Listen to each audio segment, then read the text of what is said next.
Nisam htjela da idem, niti ću, umrijeću na Kosovo, neću da idem sa Kosova.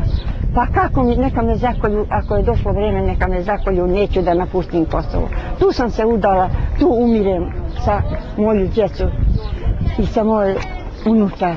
Neću da idem, pa šta mi Bog rekao.